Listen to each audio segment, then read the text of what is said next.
The Lord is always watching us. It's part of our doctrinal beliefs of the omnipresence of God, that God is everywhere, that these metaphors of the eyes of God, that these are real.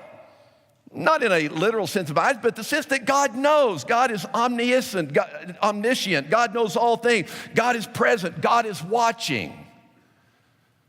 And nowhere is that made more clear than in this familiar story of the widow and the contribution of her widow's mite. Because it says something to us very significant about how we're managing our lives, how we structure our lives. And especially now as he deals with this issue of giving, the first thing that we recognize and acknowledge and that Jesus makes clear is that our giving doesn't go unnoticed. Makes people a little bit uncomfortable when you see there in verse 41, that first clause where it says, and he sat down opposite the treasury and began observing how the people were putting money into the treasury.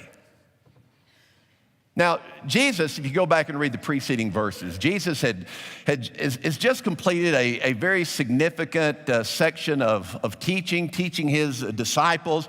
And more than anything, he has been attacking institutional religion, the institutional established religion under which these disciples grew up, with which they are familiar, and he's always trying to undo this kind of institutional religion to help them to understand what real faith looks like.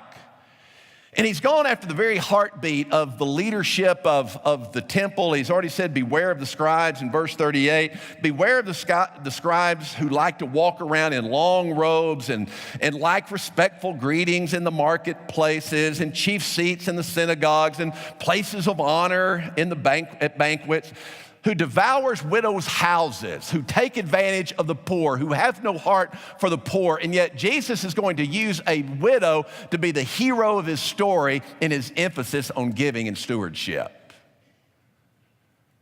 And so this first clause of verse 41 makes it very clear that our giving doesn't go unnoticed.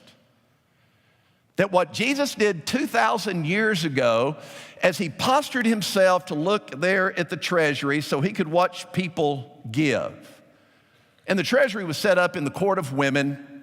There were 12 receptacles, trumpet-shaped receptacles that were set up there.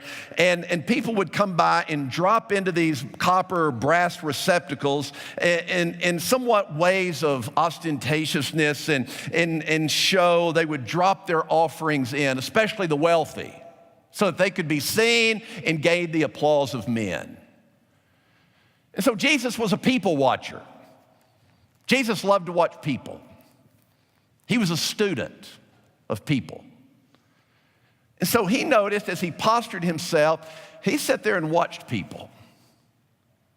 And he watched them give, and he made evaluations. He made judgments on the type of people they were. He made judgments on their character. He made judgments about their priorities. And one of the areas that we may not like Jesus is when it comes to our giving.